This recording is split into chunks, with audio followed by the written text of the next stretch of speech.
Welcome to the Endurance Studio podcast. I'm your host, Dylan Turner. I'm an avid ultra-endurance cyclist, bikepacker, and runner, and I'm on a journey to learn and share everything I can about how people can push beyond their limits. This podcast will explore all aspects of endurance through conversations with people I find unique and interesting. There's always an amazing story of accomplishment and failure, and always something to learn.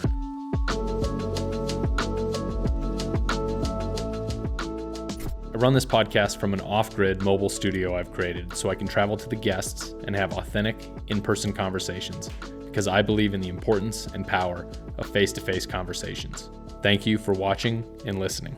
This episode is brought to you by Squirrel's Nut Butter. They make adventure anti-chafe lube and healthy organic restorative skin salve. I don't leave home without it when I go on an adventure. I think it's the best in the business, and I am proud to be an ambassador. So check them out at squirrelsnutbutter.com and use my code ENDURANCE20, all caps, for 20% off. This episode is brought to you by Embark Maple. It's just good energy for endurance sports. We've all been there, the dreaded bonk out on trail. And when that happens to me, I take a swig of this 100% organic and tasty maple syrup, and it brings me back to life. I'm so proud to be an ambassador and have them as a podcast sponsor. So check them out at embarkmaple.com and use my promo code EMBARK20 for 20% off. I want to let you know about a few different ways that you can support this podcast. First, you can like, subscribe, and share with your friends and family. Get the word out for me. And if you find this podcast valuable and entertaining, you can become a YouTube channel member or a Spotify channel subscriber. So for only $2.99 a month, which let's be honest is like half the cost of a cup of coffee at Starbucks, you can keep me going. And you also get some really cool perks like early access to new videos and now exclusive member-only ad-free episodes. Or if you don't want to add more subscriptions to your life, I totally understand. You can also support the podcast by giving a one-time donation using the YouTube Super Thanks feature. The links on how to do all that are always in the description, and I do want to take a minute to recognize and thank all of my current YouTube and Spotify members and all the people that have supported me on this podcast journey along the way. Thanks, guys. Today's guest is a extremely talented and dedicated filmmaker, photographer, and storyteller who has spent decades capturing powerful narratives from around the world. He began his journey in photography after an ankle injury shifted his career path, eventually leading him to work with brands like Patagonia and develop a passion for documentary filmmaking. His latest project, called Designed by Disaster, tells the inspiring story of Danny Giovale, the founder and owner of Kahtoola, who turned a near-personal tragedy into groundbreaking innovation. With a deep commitment to telling meaningful stories, he blends technical expertise with human emotion, ensuring each project leaves a lasting impact. I'd like to welcome to the podcast, James Q. Martin. It's James Q. Martin III. So since I was a kid, I've been going by Q. Nice. So my dad and my grandfather, same names. And then when I was like 12, I was like, no, my name's James. And that, kind of claiming my autonomy. And then later on, as I started to pursue my photography, it was like, I really prefer Q, always have. I just was trying to be, independent and prove my independence as a teenager, and made a lot of sense for my business to use my middle name again. My family never stopped calling me Q, so yeah, it was pretty funny. Nice, man. Yeah. Well, so I first saw your name. I went to the premiere of the Designed by Disaster Kahtoola movie, and man, congratulations on that project. It was so well done, so cool to see that story. I'd only kind of heard through the grapevine the story of Danny, and Sure. So to see something like fully come to light like that, just really a cool project. I did want to ask, when you finish a project like that, how long did that project take? Like, and how did it start? Did Danny come to you or? Sure. Yeah. So the project, essentially is not done, although it did just go live last week, and it's been getting really well. It's been doing super well with the clicks. I think it's like up over 15,000 views in less than a week, and so that's really nice. And I think a film of that nature, from like conception to premiering it and putting it out, is usually a year to 2 years. It just takes a while to kind of figure everything out. And then when you get into the edit, you want to take the time to really flesh everything out. And there's a lot of backstory, and you just have to kind of pressure test different parts of the film. You know, they start out like 40-minute rough cut, maybe even longer, and then you whittle it down. Like it's like I heard this really great description. It's like Jenga. You just keep removing things so it still stands, and then when it tips over, you're like, okay, I need to put that piece back in. And so it takes a while in that regard. And that the film originally, and we do have a cut that's 27 minutes, that goes more into the family aspects and a little bit more about Danny's, just kind of his whole realities of like getting into the design. And we went in a little bit longer and a little more into Kahtoola, and then what we've launched online as a 20-minute version. So what you saw was a 27-minute version. What's online is a 20-minute version. The 27-minute version has a lot of life for the company, for the family, for kind of the expanded edit. And then the 20-minute version ultimately really fills that need for a succinct, short piece. And then also from film festivals, or like for people that are distributing it, once you get over 20 minutes, it kind of becomes a little bit nebulous. Like you want it to either be an hour or 40 minutes, so that it can fill a time slot. So like 27 minutes is a pretty awkward time, unless the film festival maybe has like a 3-minute piece that can fill that void or what have you. So 20 minutes is just really clean. And from the story perspective, it keeps you really captivated at 20. So, yeah. Cool. And people can go see it on Kahtoola's website or on YouTube? Yeah, so if you go to Kahtoola.com, there's a whole layout dedicated to the website, and then it's hosted on YouTube. And it's hosted on my Vimeo as well, but we're directing traffic to the YouTube channel. Got it. Cool. Yeah, and it's kind of, without ruining things for people, folks that haven't seen it yet, it's pretty much like, I would say, a story of like second opportunity or redemption for Danny, and all how kind of he had he was climbing as a young man in the Italian Dolomites, had an accident, and it kind of led to invention, inspiration, to kind of find a niche in the market that they're in, that kind of built Kahtoola. So yeah, it's a really great story for that.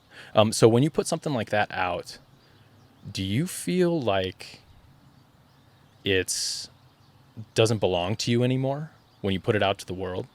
Well, I mean, I don't think it ever did belong to me, per se. Like, it's Danny's story, it's his family's story, it's his company's story, and they're such a, an incredible place to work, and the ethos and the kind of the style of which they run their business is really based around his grandfather and grandmother's input on how they run Gore, and some of that same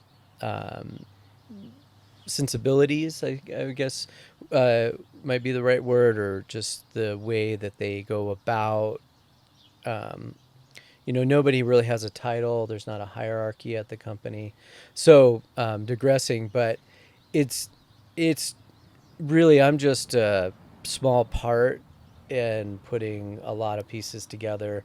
I have the director title, but really it's the writer and the editor and the characters in the film, and there's so many parts of it. Really what I'm doing as a director is just more or less like trying to find the best people for each one of those jobs, and you're going through this whole process. So the film belongs to the world, really, to be inspired by Danny's story and his inventions and the company's ethos and what the company does in the world, like the Kahtoola Uphill and other things like it. The company really, and Danny for that matter, really put a lot of work and time into philanthropic endeavors, and using the tools that they make for accessibility in the mountains, but then also using the company for bringing important conversations to light. Yeah. Yeah, I got a couple friends that work there too. So, and Yeah. they've been, it's, they've just had a really good opportunity. It's been really great for them. The feedback they've given me, they just really love their jobs, and Yeah. so it's a pretty good feel good story all around there for that. So a question on like the opening scene. Sure. There were a couple things that I noticed, and I was wondering if these are intentional or kind of how you did these on the technical side of things. I noticed when you were framing at the very beginning, so before the title even came in, you were framing Danny and his brother, Mike.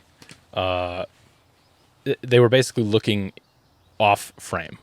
They were so all the open space in the framing was behind their head, which I know I've know from like before times when I was in production, some stuff that elicits a feeling of uncomfort in people. Did you do that kind of stuff on purpose? Were you real intentional with that? There's some tricks with how we frame the interviews to elicit a little bit more emotion. Yeah, I was waiting for the Dutch angle, the classic Dutch angle on some stuff. Yeah. But yeah, it definitely. And then I noticed like after kind of that opening scene, you framed it differently when you weren't trying to build that tension a little bit. Anxiety, that tension at the beginning. So that was really interesting. Yeah, and Chris Cressy, who was the editor and the Verite DP, so he shot everything in Flagstaff, and then he and I worked together on the direction of the video component. So there was some things that we did, like we had glimmer glass to kind of give it a little bit more of a little bit, just making the highlights come out a little more, and then how we framed the interviews was intentional. And I think we spent maybe over 3 hours setting up all the interviews in the States, and then we created essentially like a overview for the Verite, for the Mountain DP, Chris Alstron in Italy, and really made sure that there were some things that we really wanted, like wanted shots to sit wide and people to be kind of more smaller and in the frame, where you really get that. I don't know exactly what emotion it elicits, but it was very intentional of how things were framed, and the looks that we had throughout the film, and that was really kind of directed from me on some of the things that I was hoping it would come across, and then Chris and the technical aspects of being like, okay, well, let's try this. What's this look like? So we spent a lot of time reviewing other films, thinking about looks, and he and I have, I think since 2012, we've been working consistently together. We usually do a couple of projects a year, and so there's a lot that happens with that, and then from the standpoint of what was said and how it was said, that was Chris, and then Paige, the writer, and Chris and I really thinking about what we wanted to elicit in those emotions and in those interviews, and so those questions were written in ways that would hopefully bring it back up. I had thought that we would have them like record VO specific to what was happening with the accident, but the interview questions worked, and then as we were cutting it together, I remember Chris and Paige being like, I think it will work, just their interviews. I think there's enough there. And I wasn't sure, but with that and then how we filmed the opening, without giving too much away on that, it works. And then we, of course, revisit that to kind of bring it back so people get the backstory later. But the tension up front, and I heard a saying once was like, don't bring emotion out, even if doesn't matter what emotion it is, but make sure that there's some emotion. And so I really always try to get that tension in the front, which is very standard archetype in how you bring things together. Yeah. How did you get started in all this? Oh man, how did I get started in filmmaking? Yeah, filmmaking and adventure filmmaking. Yeah. So 1997, I was living here in Flagstaff, climbing, working on just my prereqs for thinking about a career that was probably going to be in the medical field. And I was jumped across the Mace, and it was the second time I had done it, which is a spire, kind of for a visual out there. It's a spire, and it's about 10 feet across down in Sonoma, and you jump from one side to the other. Okay. And when I landed, I immediately heard the sound of my medial malleolus, my inside ankle bone, exploding. And I was like, okay.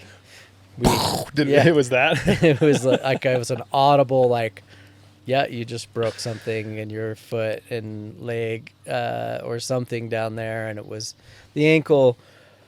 And it was just this whole interesting, like, I think the universe, or however you want to put it out, I wouldn't call myself religious, but I'm definitely spiritual. It was just everything that went wrong. It was like, it was a country song. My Volkswagen van that I would travel in and climb and live out of, I had just blown up the motor. I had been saving up money for school, and I paid for my semester. I had spent the rest of the money on a pro deal. The job that I had gotten, which was, Flagstaff folks will remember this place, the cottage place. I had just signed, to work there, waiting tables while I was going to school. And then I blew up my ankle. I mean, I was just a country song. So jumping forward and condensing things, I just decided to take a semester off and study Spanish. And I always loved photography. So I literally went climbing a Cochise stronghold after my ankle got strong, and my buddies dropped me off at the border in New Gallus. I had basically a North Face book bag, backpack, one camera, 150 millimeter lens, handful of film. I figured I'd buy some more while I was down. One change of clothes. I mean, everything I was traveling with fit in one backpack. And on that trip, I ended up photographing Semana Santa, Holy Week, with a French photographer. He and I ended up traveling by vehicle together. And he allowed, we'll let this... Yeah, we're in a park, folks. So that's part of the endurance studio. Yeah. He allowed me to know that it's okay to that you can do this. He kind of gave me that permission. Yeah. And I saw how he went about it, and so I came back to Flagstaff, and I was like, okay, I'm not gonna go back to school right away. I'm just gonna work, and basically get a camera system. And when I started with photography, I really was inspired by the places I saw in the world, either from a cultural perspective or from being just awed by the beauty of nature. When you're out on a peak and you're out climbing, or even on the approaches, etc., you just get these vantage points that are so unique and awe-inspiring. So I wanted to convey that. And jump forward 5 years, I sold my first photo to Patagonia. close friend of mine who lives here in Flagstaff, John Burcham, well-established photographer. He at one point was like, if you don't start sending some of your photos to Patagonia, I'm going to send them for you. And I was shooting slides at the time. And so I sent 20 images in, and like 2 months later, they ran a 2-page spread, and photography kind of built up. And it's like 2008, I was on 5 continents, and I was just kind of burned out on the reality of putting things in a duffel bag to land back in the States and unpack them and put them in a backpack and drive to the Tetons for this and then come back and then fly over here. And I was like, what am I, we're doing some cool stuff, but it's really, there's social and environmental realities that are affecting the planet in a real way. And so that jumped us into kind of, or for me, it jumped my desire to do something more with art to tell more important stories. And so in 2010, we started the Rios Libres project and ultimately ended up making our first film. And so now I probably do the most in film, but I still do photography. I was just shooting some stuff for Patagonia, actually. 23 years later, I'm still kind of thankfully one of their go-to people. And so it was just a culmination of a lot of things where I had that accident and needed to take a break from the realities of that I was in the moment. I just wanted to study Spanish and spread my wings with some international travel, and then was given that opportunity to really see what it would be like to be a professional photographer and how that is done. And then I never went back to school. I've just always worked and still work in that mentor-mentee relationship. I'm more tactile, and definitely have some things with, some of your realities of attention deficit and how I learn. It always worked really well for me to do that. And so, yeah, jumping forward to where we are now, we're 25 plus years of traveling the world and telling stories. And I really try to, my 0 point is to try to tell important stories and that move the needle for more consciousness ultimately. Yeah. So you kind of crossed over then from photography first to videography or cinematography after that. Yeah, and not even the cinematography. I just kind of ended up in more of the director role. Yeah. And I definitely love cinematography. I think there's like a certain amount of skills that you can keep sharp for the mortals. There's some, unhumans masquerading as humans that can do all the things really, really well. That's not me. But I feel like I can keep my photography really sharp. I do some cinematography work, but really I try to kind of keep those two things, like directing, consulting, and then my photography. Yeah. Awesome. So you going back to Design by Disaster. Please. You went to Italy? Uh-huh. Yeah. Oh, Okay. yeah. And were heavily embedded for the parts of the movie that were present day. Yeah, absolutely. So, I mean, you had asked the question earlier, how did it come about? How did the film come about? And Danny Giovale, the main protagonist and who the film really highlights his story, he's a dear friend.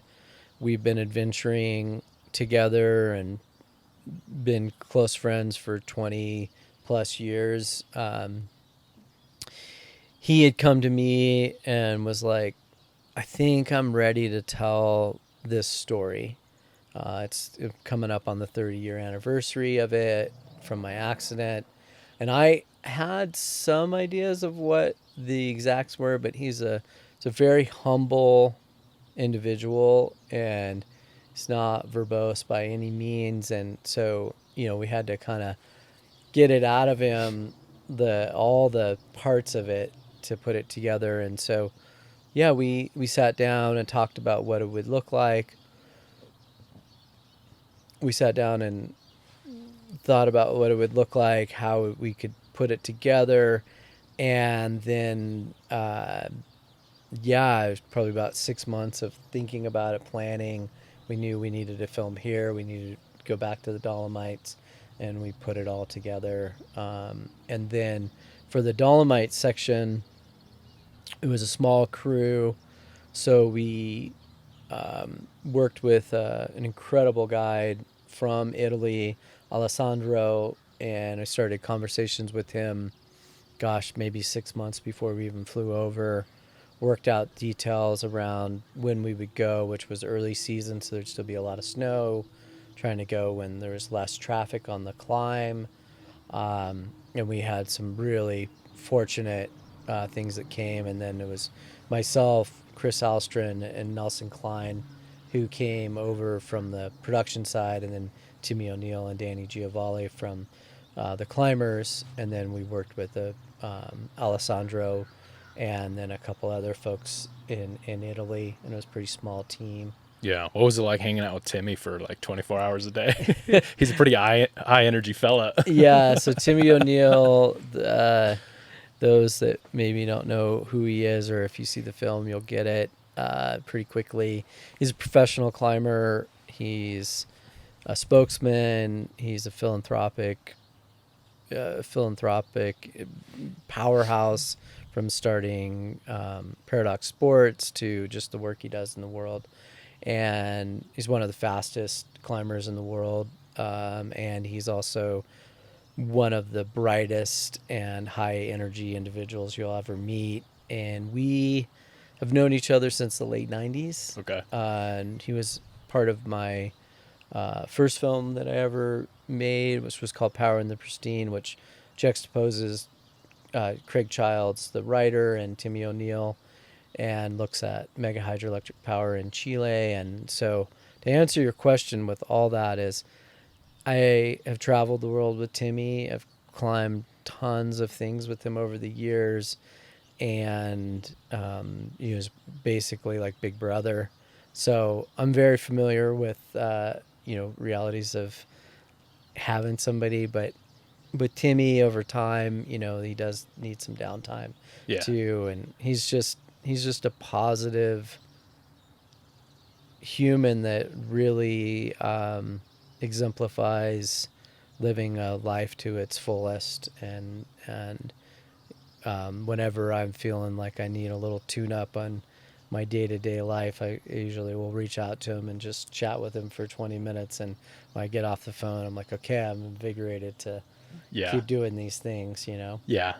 He's the type of guy that when you're really completely falling apart bikepacking or whatever, or you're 100 miles into whatever, or you're having a hard time, he does a flyby and you're like, okay, I feel better now. He's definitely a fast twitch guy. I'm not surprised he's a record-setting speed climber. Yes, absolutely. He's got those fast twitch muscles, man. Yeah. He was a great character in for folks that don't know him as well as you do in the movie. He's a great addition to that movie.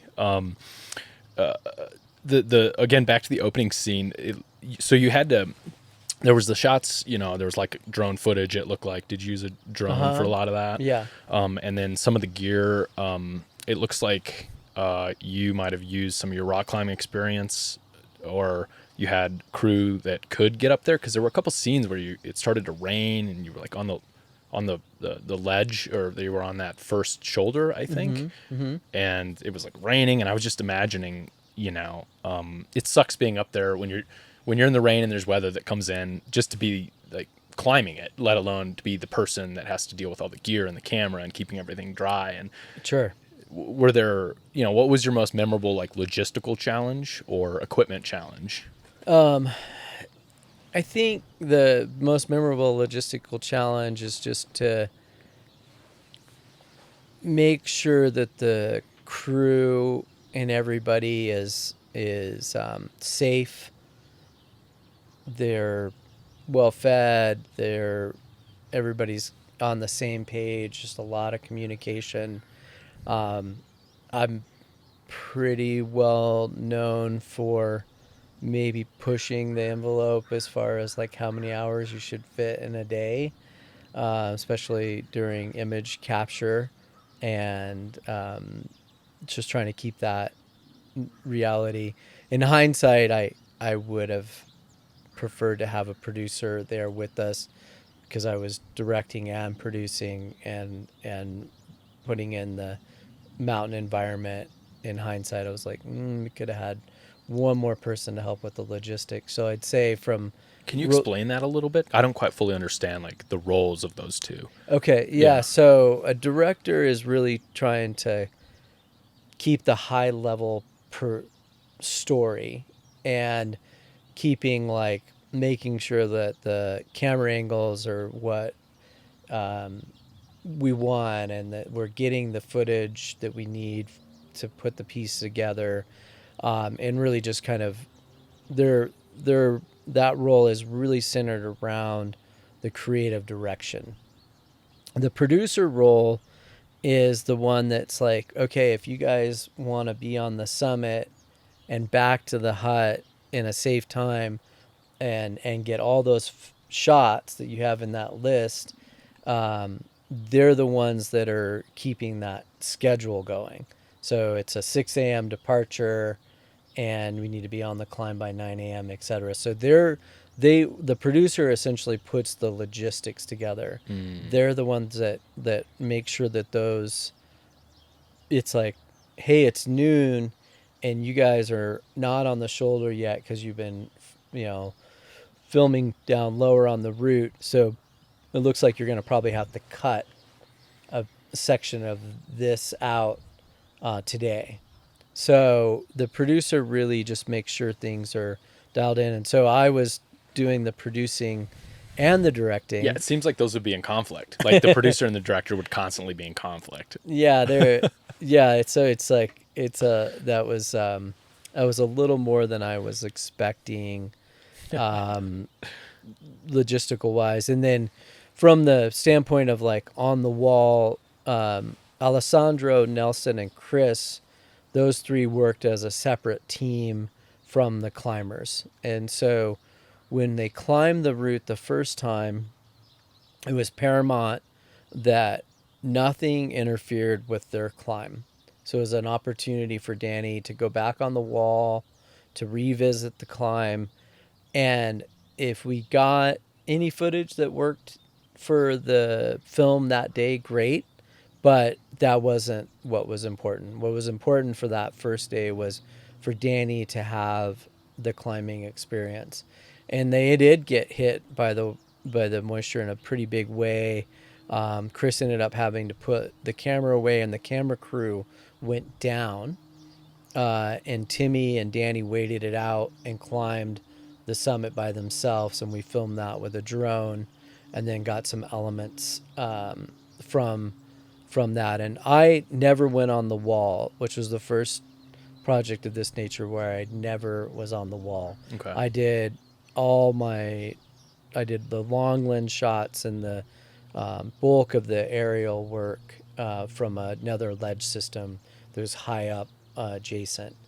And so, yeah, equipment in the mountains, for sure, it's a challenge. And then I think the biggest, and I can't say that I always do the best on this, is just making sure everybody has enough rest. But they climbed the peak 3 times. Okay.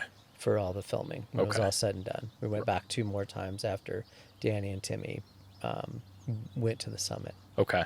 Yeah. And what kind of gear was being used? What kind of cameras were used for some of those shots? Yeah, so the A-cam was essentially FX6. Okay. And 3 lenses with a shotgun, and then and that was what Alstrand climbed with, everything. And then Nelson, who was one of the other riggers, he was also the stuntman for those opening scenes. And then he's a field audio guy, and so we would mic up Timmy and Danny with basically like these devices that record onto SD cards, but they from the technical side of things, they put out a dweedle, so that's like time code sync. So like all the cameras and the audio devices all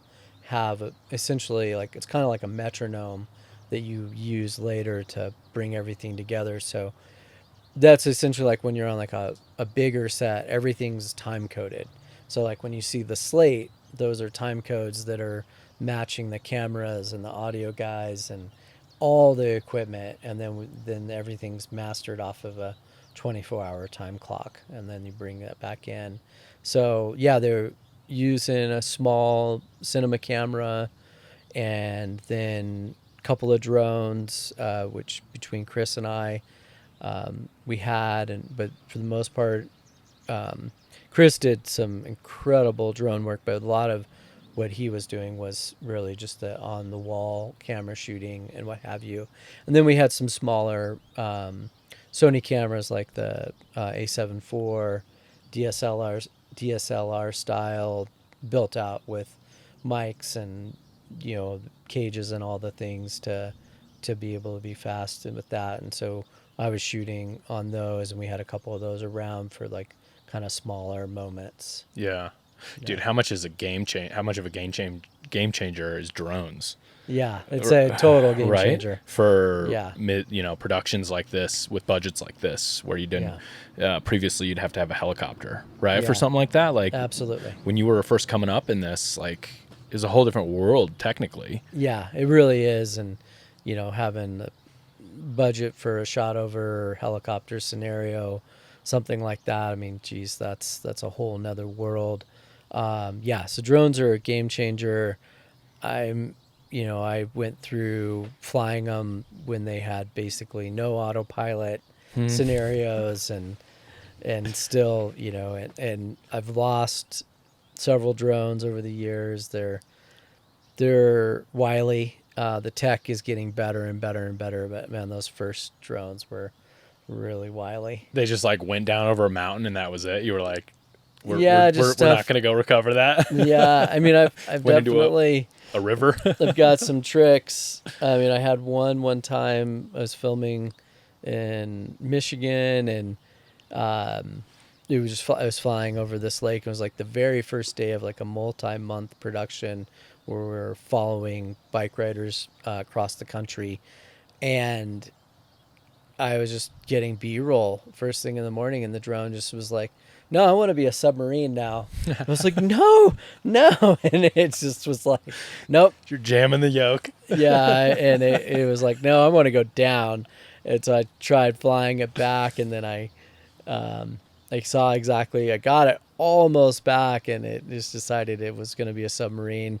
And I started waiting out to get it, thinking I could, potentially get it. And I got like to probably about here in the water, and I was like, yeah, I'm going to turn this bad thing into a horrible thing, because I'm going to, lock up out here. This water's so cold. Yeah.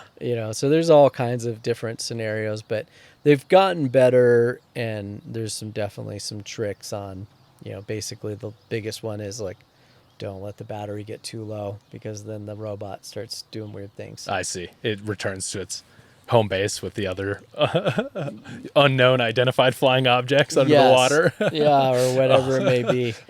But they're game changers for sure. So do you have like a license for that? Do you go through that? Yeah, you do essentially an unmanned aircraft license. So it's part 107, which I've done, and I would say anybody that is going to be using drones in professional sense, like, do that course. Like, it's not terribly hard, but you basically, what you do is you're learning what a manned aircraft is going through, so that you can understand it as an unmanned aircraft, so you're not conflicting anything with the height that you're flying above the ground level and things like that, and just it basically gives you a really good understanding of what a pilot understands, so you can make intelligent decisions. Right. Yeah. And you have to, I think, if you're going to be flying near an airport, don't you have to register or something like that? You have all kinds of little things. There's certain rules around. Basically, there's a whole airspace out there, and each airspace has different rules, and some of those rules are basically like no flying drones. Right. And then other areas like Class G airspace is like open-ended, and then there's all kinds of rules like no flying in national parks and no flying in national monuments and things like that. So lots of little tricks. But when you do that class, or when if you take that Part 107 course and test, then you're essentially understanding all those realities, so that way you can really you can fly without causing troubles. And then internationally is a whole nother set of rules. Every country has their own rules. So you had to investigate all that with Italy. And Yeah. So what give me an example of what's different in the rule set? Well, they just have different rules. Like in Italy, you can fly in a national park as long as you're sanctioned. So we were early season. We were in a UNESCO World Heritage Site, and it worked out to being totally fine for what we needed. But there's just different rules for each area, and the airspace more or less is internationally the same, but there's just different rules around like parks and what they consider pertinent for your levels and things like that. Yeah, dude, there's so much stuff that goes into productions like this that people don't have any idea. Yeah, it's so fascinating how much time. Because like we've gone into a world now where 20 years ago, people didn't know. They couldn't produce their own content and put it out like they can now, right? Yeah. And there's a disconnect, and this is my own personal opinion, coming from being trained in field production, news gathering, went to school for it. Okay. And then took a big break off of it. I did like commercial production and editing and stuff like that.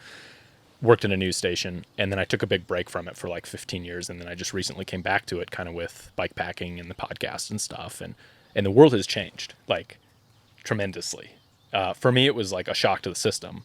For you, you might have seen this slow trickle over time, right? Incremental changes over years and years.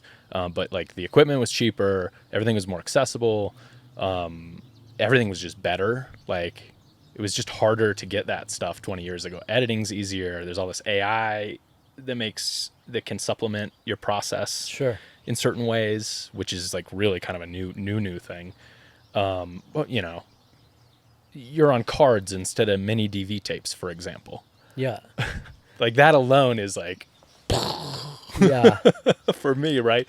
You don't have to ingest this. And I know you're probably not the one like, actually, you're coming back with this tremendous amount of footage. It's almost untenable.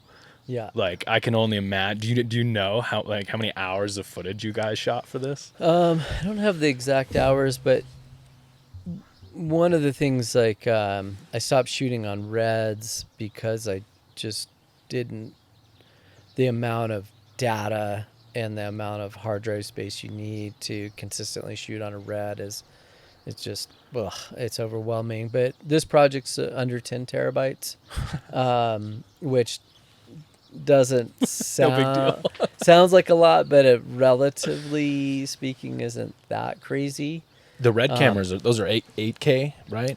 Well, it depends on which red, but just the way the Kodak. So the Kodak is like how essentially like the footage and what the Kodak. So it's like the equivalent of film. Mm-hmm. It's what the Kodak comes back at and the compression ratios. Sony cameras just happen to do it at a much smaller amount, but yeah, it's I guess maybe a couple 100 hours all said and done. I don't know the exacts, but it's not a massive. This one wasn't a huge one, but But what does end up happening is like as you're building things out and you're getting these really like complex stories and you're editing and re-editing and you're adding in animations and you're adding all these things in, you know, those timelines. So the timeline being the video and audio part of the editing process can get a little heavy is the term they use. Okay. And when sometimes they get too heavy, or maybe there was a clip that was like a little bit corrupt. The ones and zeros got in a fight in the backyard and nobody really knew, but then that then causes, you know, cancer inside the project, and there's just different things. But it's quite incredible.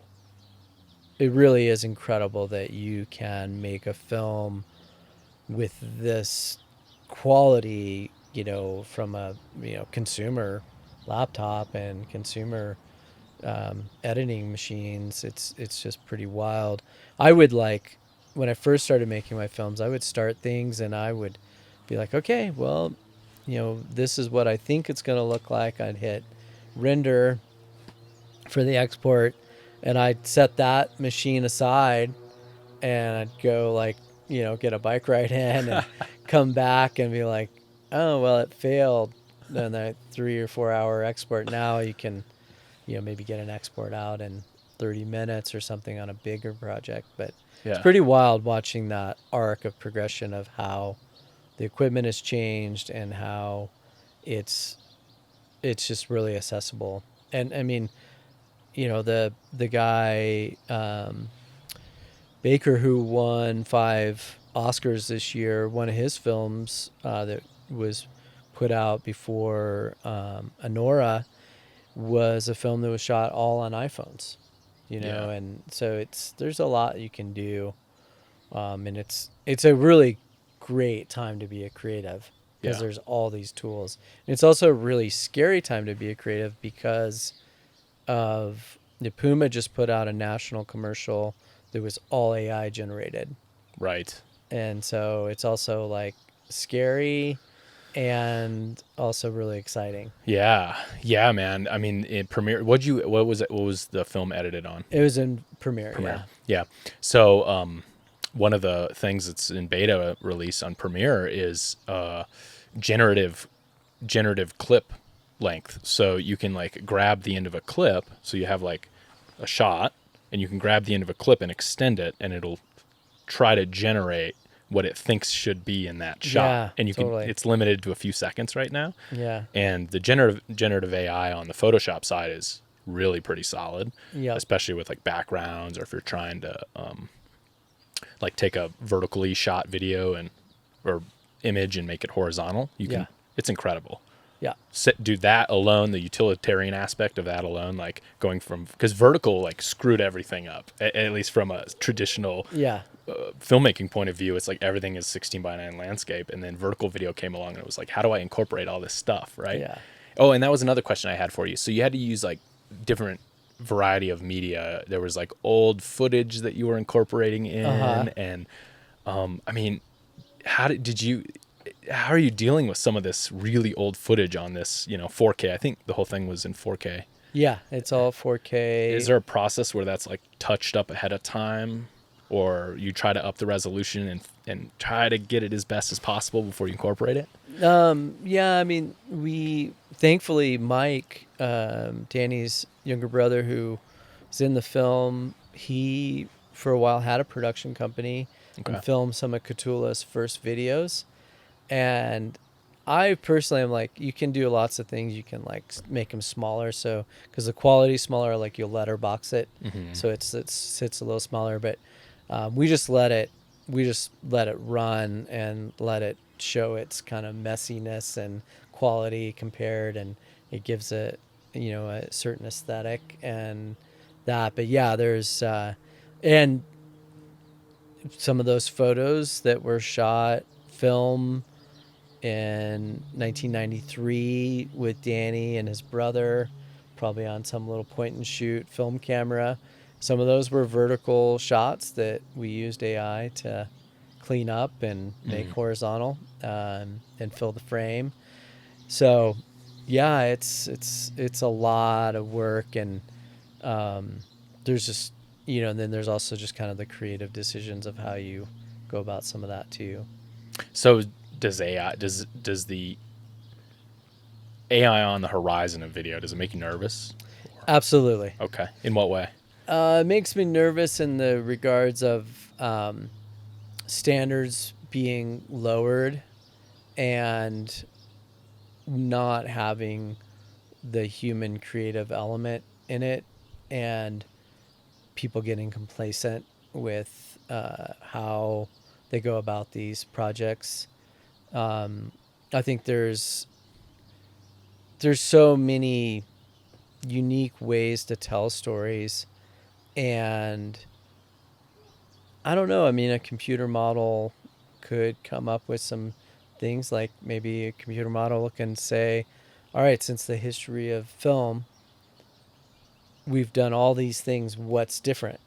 What would be different? And maybe it'd come up with something. But I think creativity, I was in a meeting the other day, and I sat down and pulled out my notebook, and and we were talking about a creative process, and the person was like, no, I've already written a script, and we have this, and you won't need notes. And I was like, well, for me, I like to take notes. I like to write things down. That's how I think through things. I make drawings and I sketch out stuff.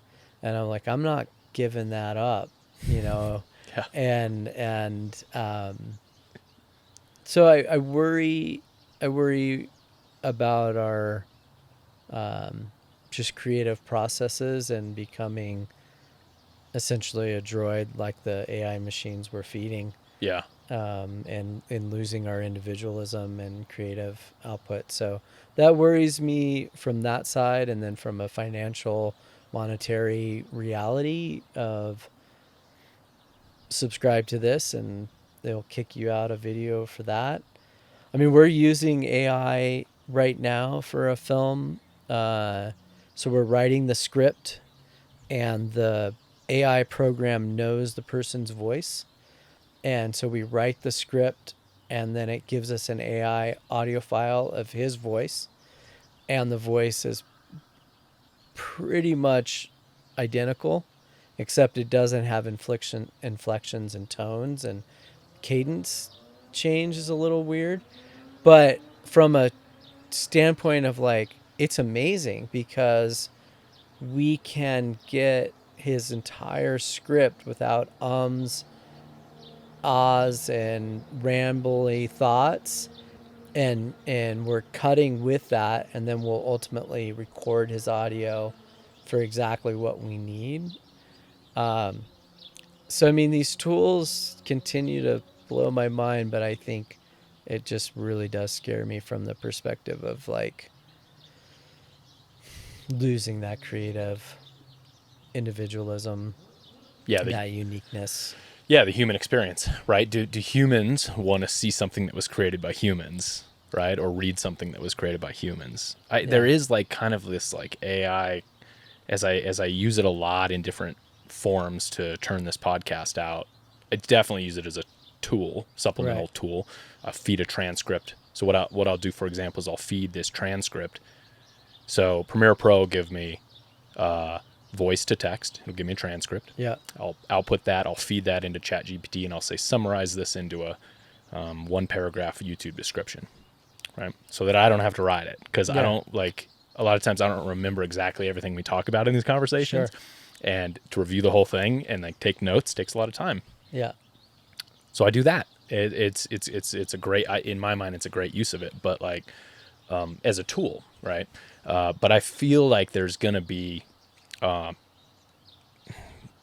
there's the uncanny valley, right? Which is like that thing where you kind of know it's fake, and you kind of know it wasn't created by a human, and you're not quite sure. You can't quite put your finger on why. Mm-hmm. And we saw that a lot in special effects in films. You see movies, and you're just like, dude, this is why I love like movies with practical effects now, especially horror movies, but specifically. I despise movies. It pretty much like superhero movies or whatever. Like Transformers was like the end of it. Like that's where the beginning of the end was for me. where I just checked out on special effects. And I was like, dude, a movie that like Nosferatu. Have you seen Nosferatu? Some very well strategically placed special effects, but Yeah. mostly practical effects. And it kind of harkened back to that like old school horror, psycho, like less is more sort of vibes, right? And I love that stuff now, and I miss it. I don't want to see all the fake stuff, right? And I feel like the AI is kind of tapping into that same zone for me, where I just, do I know this is fake? Am I going to, even if something becomes to the point where it's ultra realistic and I can't distinguish whether or not it's fake, I think there's going to be a whole industry born out of authenticating human-made materials. Yeah, for sure. Right, because I think humans, you, me, I think we want to see stuff that's made by other people, right? Like that's part of the experience, right? Yeah. And I think it devalues it when it's just thrown up by a computer, right? It's just like this scraped thing. There's also a big issue that nobody is really talking about with like liability and creative licensing. Like who owns the content that's being scraped and reproduced? Yeah. Because it's scraping other creative content. Yeah. And then people are using it and making money off of it. Yeah. So where there's going to be the troll lawyers in 5-10 years are going to be going backwards and saying, you made all this money off of all this content that was scraped. Yeah. It's going to be really interesting. I mean, yeah, it scares me. From a lot of perspectives, just outside of even the creative side of it, but also just from humanity, I feel like at a certain point in my life, I'm gonna get rid of my kind of, in air quotes, I life and go back to my me life, where hopefully I'll have the opportunity to be somewhere in nature and off the grid and just more relaxed reality and not chasing my own tail with what we've considered, all the things that you need, especially in a first world country like America. You're just chopping wood. You're just going to chop wood all day. Chop wood and herd animals and listen to water and air. And there's something so important to that, man. Yeah. Consumer society, consumerism, it's just kind of, it's a lot sometimes, Yeah, it's a lot. And that's why these challenges, like big climbs like that, or, like what you do, bikepacking and ultra aspects, I think are really important for keeping us human and keeping it raw and real in our day-to-day lives. Yeah. Yeah. I mean, it definitely gives us a dose of it, right? We're it's a first world privilege and a first world problem to do these long things in your spare time and suffer, right? Because there's people that don't have a choice that are in similar positions, right? So that's important to point that out often, but it gives us a kind of window. I think these sort of things gives us a window into endurance sports, specifically gives us a window into what it's really like to, be in a little bit of a suffer cave that a lot of other people experience without a choice. Yeah. Right. In the world. Yeah. There's a lot of it. I think from why I do those hard things is that just I don't want to emulate what other realities of happen in the world, but I do think it's good to get down to your core and what's at you and what feeds you at that core. And so for me, it's to really keep it real and raw and not be disingenuous. Yeah. Yeah. So you're gonna get into bikepacking?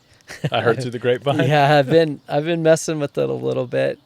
I have aspirations for doing y'all's race, Pinion of Pines, but had some complications from a procedure that has kept me out of the saddle more than I was liking this year. Okay. But I've been doing some bikepacking, a couple longer trips. Been working on the AZT, just taking it by section with the idea of maybe doing it in its entirety. But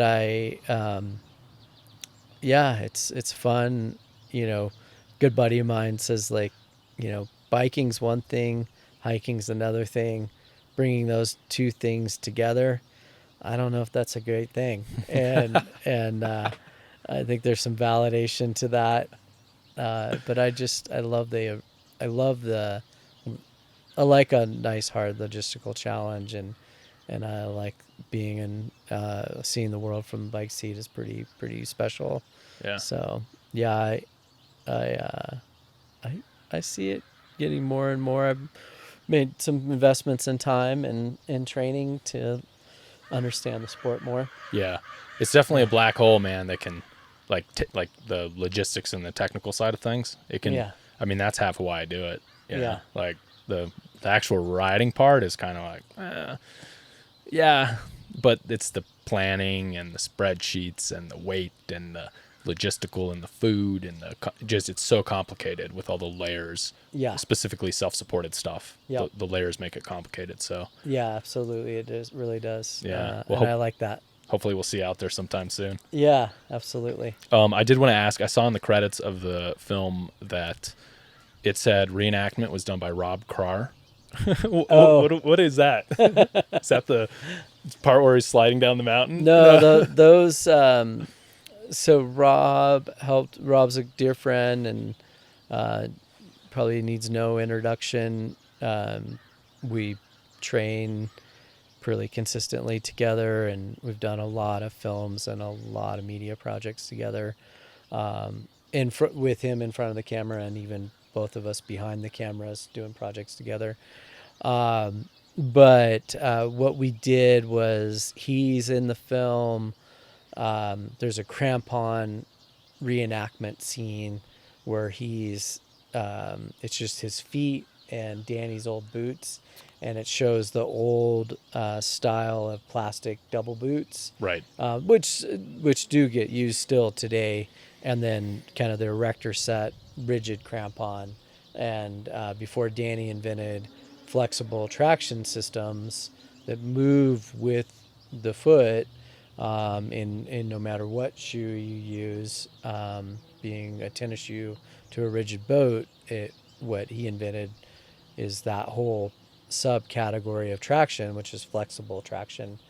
And so the reenactment is this little scene where Rob is out using Danny's old boots and my old crampons and my old ice axe, and was gracious enough to help me with that. I see.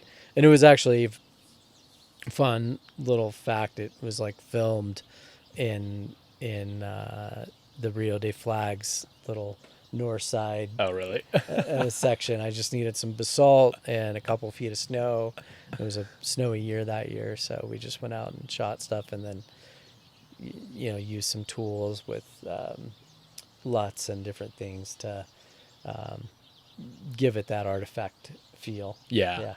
How did you guys? There was a scene where you're shooting kind of where he's sliding down. How did you rig that up?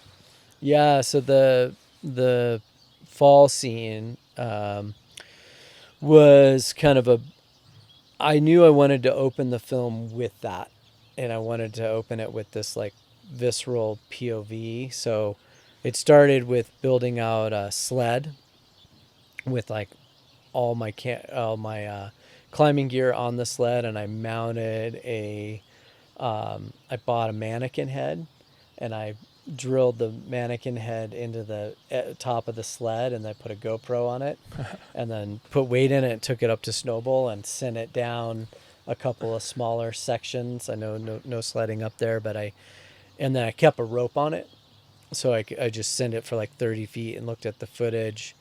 And then we even brought it. So the idea was that we were going to basically send a sled down the couloir to emulate the fall. And Nelson, who's the sound guy, AC, rigger, man of many talents, He and Alessandro, the guide from Italy, had really developed that brotherhood of the rope and understood each other really well. And so Nelson basically, we put GoPro, and then he rigged like a audio mic up on the helmet, and we sent him on these like 100-foot slides, and he was roped up. And so Alessandro built an anchor and sent him down the couloir roped up, and then would get him to basically maximum velocity, and then slow him down. Yeah. And so we did 3 of those, and then Danny emulated the beginning of the fall himself, and then we were like, oh, that's plenty. Okay. Yeah. Yeah, but it was definitely asking Danny to go back to the place where he almost died. Yeah. And do that whole thing multiple times was a lot, and it was really gracious of him to do that, and it was also like, oof, that's a lot to ask of your friend. Yeah. To revisit the place that could have been it. Yeah. Changed the course of his life. It did. Yeah. It So did. it's so cool to have a problem, like have a challenge like that. Like, how am I going to get this shot? I have this vision of this shot. Yeah. And now I need to like figure out how to pull this off. And then you pull the footage in and you're like, oh man, that actually worked. Yeah. And then we did some other tricks, like another thing's called day to night. Okay. So it's shot in the day, but then you put in color correction, you color correct it as night. I was wondering about that. So Yeah. like the opening scenes, like it was during the flashback scenes, right? Yeah. Where you're kind of, it was cloudy and very spooky feeling. Yeah. Day to night you used on that. Yeah, day to Interesting. night. And then it's a really atmospherical place. Like, it's just constantly changing, like the clouds and the moods. And it ended up being kind of like, was it going to rain? Was it going to snow on us kind of day? It did a little, but not enough. And then then it burned off, like towards the end of the scene. We're like, oh gosh, it's way brighter than we want. So it was just kind of a moodier day, and then just kind of working with the color correction and some tricks and post. So they did a lot of that in Nosferatu, by the way. They did a lot of the day to night work. Yeah. To give this very specific feel and look to it. So with the headlamps then, did you put those in post? Like, or were people wearing headlamps in those day to night shots? They're wearing them in the, there's a scene where the climbers are on a shoulder, and they're looking to rappel down, a reenactment scene, and those were put in post. Okay. But everything else was just actually they're wearing headlamps. Okay. Yeah. So one thing I did want to ask you was any movies of note that you've seen recently, or anything you remember from growing up that really influenced you? Yeah. So Star Wars was the first film that really, man, it inspired me. It had my imagination going. I remember being a little kid going into the theater, and it's probably the first theatrical experience I really viscerally remember. Mm-hmm. I can tell you who was there, everything, and just how it affected me. And I definitely feel like there's some pros and cons to the whole Star Wars legacy. There's some things that I don't like about it, but there's a lot that I do. And then films that have really inspired me from the level, like in the documentary space where I spend my time, Cartel Land, which follows just as it says in its name, but it's a multi-year film that dives deep into the militias and the realities of that and the cartels, and it just puts you in the driver's seat in a very uncomfortable way. Another one that speaks to me is Minding the Gap, which the filmmaker basically spent his whole youth skating and filming, and then he goes back in time, and so you're like, I don't even know, maybe 2 decades of footage that he brings together into a short film that really spoke to me. So another film that that just came out and is on its tour out in the world is Ashima, which follows the Japanese prodigy climber Ashima, who just blew everybody away. This like 9-year-old girl was doing some of the hardest climbs in the world, and the filmmaker Kinji, he spent a year living with Ashima and her parents in New York before he even turned on cameras. And then he basically spent 12 years making the film. And I think those films where there's this like really long process where you really get to see humanity in its best and worst ways, those types of films really, really inspire me. Yeah. And then from a, recent perspective, I look at, what's been shortlisted in the docs, and then also just like in all film genre, I'm really curious always to look into it. But it's been of recent note that I have started studying films like that. Yeah. More and more. Cool. Any advice you would give to like up and coming young like people getting into filmmaking or directing or anything like that? Yeah, from the advice standpoint, I think it's good to mentor, be a mentee, mentor, and put yourself in the mentor-mentee relationship. I think it's good to mentor, and I think it's good to have mentorship. So I would say that, and then one of the things that I would definitely recommend is like go to school for accounting and business. Yeah. And then spend a lot of time with, in the creative space. And I think it's also like Chris Cressy, who works on this film, and works on a lot of films. He got a marketing and advertisement degree and a filmmaking degree, a dual major. Yeah. And it really shows. So understanding that side of things too. So I would say, the creative side of things comes out a lot very naturally for people, but what generally doesn't come out naturally for creatives is business. And so take some business classes. Good call. Good call, man. Yeah. Right on. Well, let's wrap it up here. So, thank you so much for spending, you're so gracious for spending this time with me. Yeah. It's a pleasure to meet with you and talk shop a little bit with you. Yeah, absolutely. It was super fun. And thanks for having us and having me on this and representing the whole team. I'm just really one cog in a bigger machine when it comes to a film like Designed by Disaster. That's a lot of people doing a lot of things, and I just happen to have been lucky enough to be a part of it. Cool. Well, keep doing what you're doing. We love it. Thanks, man. Q Studios? Q Stories. Q Stories. Yeah, qstories.com. Okay. And you can check out Designed by Disaster on your Vimeo, on YouTube, or on the Kahtoola website. Absolutely. So go check it out, everyone. And thanks. Let's get you out of here, man. Yeah, thank you. All right.